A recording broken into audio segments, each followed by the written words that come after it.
අයිබෝන් ඉතින් ඔන්න හෙළගොවියා 2020 අවුරුද්දේ අලුත්ම ක්‍රමවේදේ අලුතෙන් සිටීමක් හෙළගොවියත් එක්ක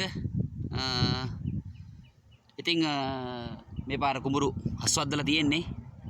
ඉතින් ඒ විදියට වැට්ටිය කරන් යනවා. දැනට හීම් බණ්ඩි සරුසාර කෙත්පතු යාය. ඉතින් දැන් තුන්වෙනි බණ්ඩි පෝරුමුරේ ගහන ලෑස්ති වෙලා ලැස්ති වෙලා ඉන්නේ ගොවියෝ. මුළු යායම කෙත්පතු යාය කෙසල් යායක් තියෙනවා. කේල් කොරටුවක්. ඉතින් ඒකත් අතන සරුසාර විදියට දැනට අස්වල් වෙලා ගන්නවා.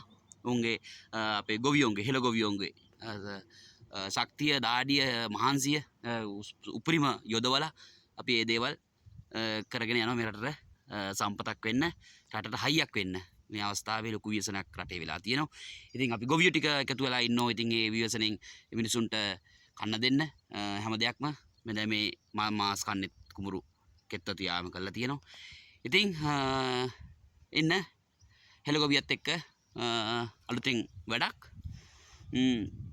මගේ පේජ් එකක් තියෙනවා YouTube channel එකේ හෙළ ගොවියා subscribe කරගෙන අපි ඉදිරියට වැට්ටි කරන් යමු. මොකක්ද වෙන්නේ කින්ද මන්ද ඒ කුඹුරක් කරන්නේ කොහොමද ගාවක් කරන්නේ කොහොමද අපි දේවල් කරගෙන බෙදා හදාගෙන මේ දේවල් ඉදිරියට පවත්වාගෙන යන්න ඕන. මොකද මේ પરම්පරාවෙන් පස්සේ මට හිතෙන්නේ තවත් කුඹුරු කරන්න ගොවියෝ ඉඳී විවිධ කියලා. හරි. නමුත් කුඹුරක් කරන විදිය ඉදිරියට ළමයින්ට හරි කියලා දෙන්න ඕනේ. ඒ විදිහක තමයි හෙළ ගොවියා මේ channel එක පටන් ගත්තේ. මොකද කවුරුවත් කුඹුරක් කරන්නේ කොහොමද කියන එක ඇත්තටම දන්නේ නැහැ. ඒ හින්දා දැන්ට කුඹුරු කරලා තියෙන්නේ. අපි ඉදිරියට කරන්නේ කොහොමද කින්දමන්ද කියලා විස්තරය කතා කරන යමු. පුරුදු වෙමු.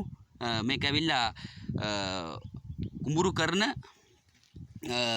ගොයි සුපුරුදු පරිදි කුඹුරු කරන ගොයි මහතුන්ට නෙවෙයි මේක ඉදිරියට කරන්න යන ගොයි මහත්යෝ වෙන්න ඉන්න කට්ටියට තමයි මේ පුරුදු පුහුණුව අපිත් එක්ක බෙදා හදාගෙන ඒ ක්‍රමවේදය කරන් යන්න. එහෙනම් අපිත් එකතු වෙලා ඉන්න channel එක subscribe කරගෙන අපි යමු. එහෙනම් ජය ඔබ සරණයි.